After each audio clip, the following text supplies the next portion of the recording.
দৰ্শকসকল, কোৰ্চা পৰীক্ষণৰ নতুন এটা ব্লগলৈ আপোনালোকক আদৰণি জনাইছোঁ। আজি মই আপোনালোকক ক্ৰচেটৰ যিখিনি বেছিক ষ্টিচ আছে সেইখিনি দেখুৱাই গৈ আছোঁ। আগতে মই আপোনালোকক কেনেদৰে কৰিব লাগে দুটা ব্লগত দেখুৱালোঁ। আজি মই আপোনালোকক হাফ ডাবল ক্ৰচে কেনেদৰে কৰে দেখুৱাবলৈ ওলাইছোঁ। প্ৰথমতে মই এটা স্লিপ নট বান্ধি লৈ 15টা চেইন গুঠি ল'ম। এই চেইনখিনি যিসকল নশিকাৰু আছে তেওঁলোকে একেবাৰে ঢিলাকৈ বনাই ল'ব। বেছি টান কৰিব নালাগে, নহ'লে কৰিবলৈ অসুবিধা পাব। এতিয়া মই এটা এক্সট্ৰা চেইন গুঠি লৈ মই দেখুওৱা ধৰণে এনেদৰে শলাডালত বাঁহতৰ আঙুলি সূতাডাল মেৰিয়াই ল'ম। মেৰিয়াই লৈ এতিয়া মই ইয়াত 2 নম্বৰ চেইনটোত এনেদৰে শলাডাল সোমোৱাই আঙুলি সূতাডাল এনেদৰে টানি লৈ আহিলে এয়া মোৰ শলাত চাওকচোন 3টা ফুট হৈছে। এতিয়া মই আঙুলি সূতাডাল পুনৰ লৈ শলাডালৰ থকা ফুটকেইটা দি 3টা ফুটাৰ মাজেদিয়ে মই সোমোৱাই লৈ আহিম। পুনৰ মই আঙুলি সূতাডাল এনেদৰে শলাডালত লগাই লৈ তাৰ পিছৰ যিটো চেইন তাত এনেদৰে শলাডাল সোমোৱাই আঙুলি সূতাডাল এনেদৰে টানি লৈ আহিম। পুনৰ মোৰ এই শলাডালত 3টা ফুট হ'ল, দেখিছেনে বাৰু? এতিয়া মই শলাডালেৰে আঙুলি সূতাডাল পুনৰ লৈ আহি এনেদৰে 3টা ফুটৰ মাজেদি সোমোৱাই লৈ আহিম। এনেদৰে হাফ ডাবল ক্ৰচে কৰা হয়। পুনৰ চাওকচোন, এয়া সূতাডাল এনেদৰে মেৰিয়াই ল'লোঁ। মেৰিয়াই লৈ তাৰ আগৰ চেইনটোত পুনৰ এনেদৰে শলাডাল সোমোৱাই আঙুলি সূতাডাল টানি লৈ আহিম। এতিয়া পুনৰ সেই আঙুলি সূতাডাল টানি আনি 3টা ফুটৰ মাজেদি এনেদৰে টানি লৈ আহিম। এনেদৰে আমি হাফ ডাবল ক্ৰচে কৰিব লাগে। চাওকচোন, মই কৰি লওঁ অলপ।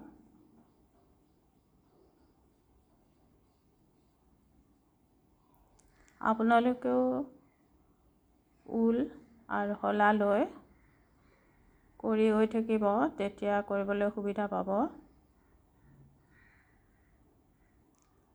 যিসকলে নতুনকৈ শিকিছে তেওঁলোকে অলপ মোটা ঊল নিৰ্বাচন কৰিব।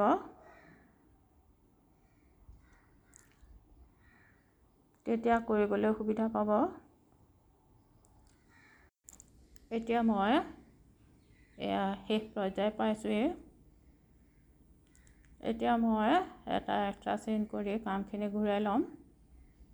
ঘূৰাই লৈ এনেদৰে পুনৰ মই কৰি গৈ থাকিম। এয়া আগৰ দৰে আঙুলি সূতাডাল মেৰিয়াই লৈ প্ৰথম চেইনটোতে সোমোৱাই মই আঙুলি সূতাডাল পুনৰ এবাৰ মেৰিয়াই 3টা ঘৰৰ মাজেদি পেলাই দিম। একেধৰণে প্ৰথম শাৰীটোত যেনেদৰে কৰিছিলোঁ তেনেদৰে কৰি আগুৱাই গৈ থাকিব লাগিব। মন কৰিব যাতে প্ৰত্যেকটো চেইনতে এবাৰ এবাৰ সোমোৱাই গৈ থাকে। আপোনালোকে যদি এটা চেইনত দুবাৰ কৰে তেতিয়াহ'লে কামখিনি বিকৃতি ঘটিব, কাৰণ কুৰ্চাৰ কাম সদায় হিচাপমতে কৰিব লাগে। অলপ যদিও আপোনালোকৰ প্ৰথম কৰোঁতে ওলট পালট হয়, অলপ দিন আপোনালোকে মনোযোগ সহকাৰে কৰিলে নিশ্চয় কৰিব পাৰিব।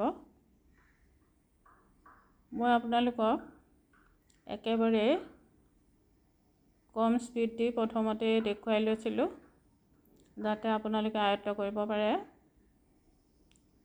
এনেদৰে আপোনালোকে কেইদিনমান যদি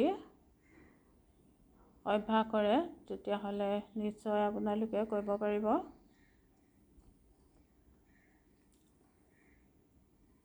যিহেতু গৰমৰ বন্ধ, সেইকাৰণে মই যদিও এবছৰমানৰ আগতে এই প্ৰশিক্ষণটো মই আৰম্ভ কৰিছিলোঁ, পুনৰ মই যিসকলে নতুনকৈ শিকিব বিচাৰে তেওঁলোকৰ বাবে এই ব্লগখিনি পুনৰ মই বনালোঁ। আপোনালোকে চাই অভ্যাস কৰিব, নিশ্চয় উপকৃত হ'ব পাৰিব। আমি সদায় আমাৰ আজৰি সময়খিনি কিবা এটা কাম কৰি সাঁচি ৰাখিবলৈ যত্ন কৰিব লাগে, কাৰণ সময় বৰ মূল্যৱান। আজিকালি নতুন প্ৰজন্মই হাতৰ কাম কৰিবলৈ নিবিচাৰে, কিন্তু আন দেশবিলাকত দেখা যায় সৰু ডাঙৰ লিংগ ভেদে সকলোৱে এইবিলাক কাম কৰে। কৰি চাবচোন। এতিয়া মই আপোনালোকক কেনেকৈনো এই স্লিপ নট বান্ধে বা মেজিক স্লিপ নট বান্ধে দেখুৱাব ওলাইছোঁ। এইটো এটা মেজিক স্লিপ নট বুলি কয়। চাওকচোন মই কেনেদৰে বান্ধিলোঁ। আপোনালোকে চাই শিকিব লাগিব, কাৰণ এইবিলাক আমি মুখেৰে কৈ শিকাবলৈ অসুবিধা। আপোনালোকে পজ কৰি ব্লগটো চাব, তেতিয়া নিশ্চয় কৰিব পাৰিব। মই এনেদৰে মেজিক স্লিপ নটটো বান্ধি এনেদৰে ডাবল ক্ৰচে কৰি যাম। মই এই ব্লগটোৰ দ্বাৰা আপোনালোকক মেজিক স্লিপ নটটো দি কেনেদৰে এটা ৰাউণ্ড শ্বেপ দিব পাৰি দেখুৱাবলৈ ওলাইছোঁ। আমি দুই প্ৰকাৰে দিব পাৰোঁ ৰাউণ্ড শ্বেপ, এটা মেজিক স্লিপ নট আৰু এটা স্লিপ নট। যিকোনো এটা ব্যৱহাৰ কৰি আমি এখন ৰাউণ্ড আৰ্হিৰ মেট তৈয়াৰ কৰিব পাৰোঁ, বা যিকোনো ধৰণৰ বস্তু আমি প্ৰস্তুত কৰিব পাৰোঁ। আপোনালোকৰ যিটো সুবিধা হয় সেইটো দিয়ে কৰিব। মই আপোনালোকক খালি দেখাব বিচাৰিছোঁ যে স্লিপ নট আৰু মেজিক স্লিপ নট দি কেনেদৰে ৰাউণ্ড শ্বেপ দিব পাৰি। বৰ্তমান মই যিটো দেখাই আছোঁ সেইটো হ'ল মেজিক স্লিপ নট। এনেদৰে সূতাডাল টানি দিলে এয়া চাওকচোন কেনেদৰে গোল আকৃতি ল'লে। এতিয়া মই এয়া যোৰা দি দিম।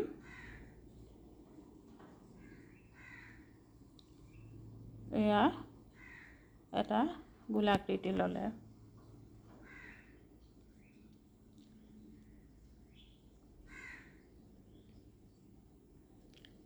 পুনৰ মই স্লিপ নটটো বান্ধি দেখাম।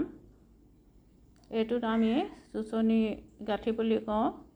চুচনি গাঁঠি দিও আমি গোলাকৃতি দিব পাৰোঁ। প্ৰথমতে 5টামান চেইন গুঠি লৈ এনেদৰে যোৰা দিব লাগে।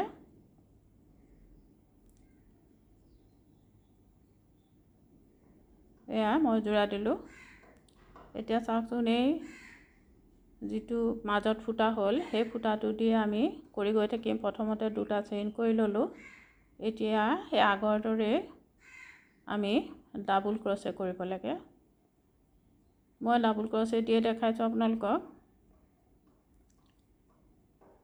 চাওকচোন,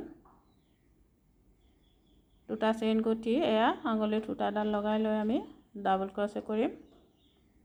মই আগৰ ব্লগবিলাকত আপোনালোকক ডাবল ক্ৰচে কেনেকৈ কৰিব লাগে দেখুৱাইছিলোঁ। এনেদৰে ডাবল ক্ৰচে কৰি আজি মই গোলাকৃতি কেনেদৰে দিব লাগে দেখুৱালোঁ।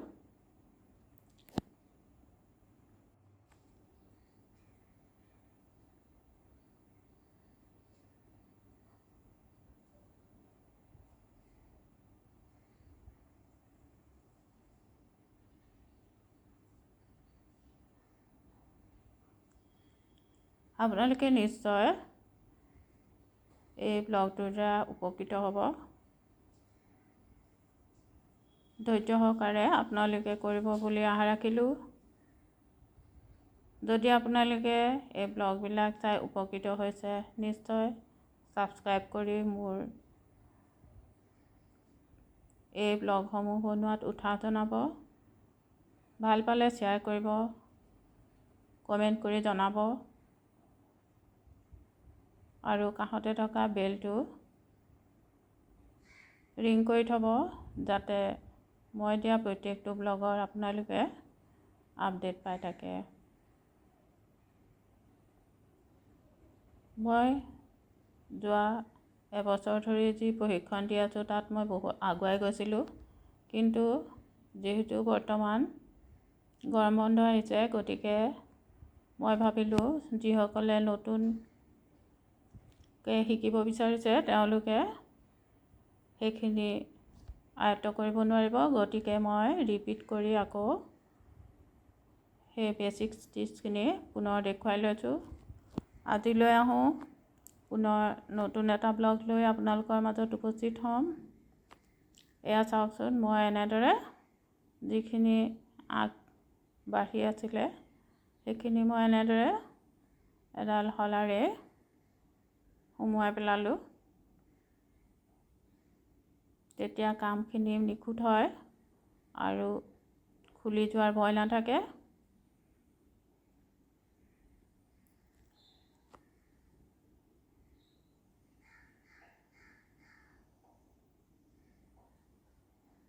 মোৰ ব্লগটো শেষলৈকে চোৱাৰ বাবে ধন্যবাদ। আজিলৈ আহোঁ।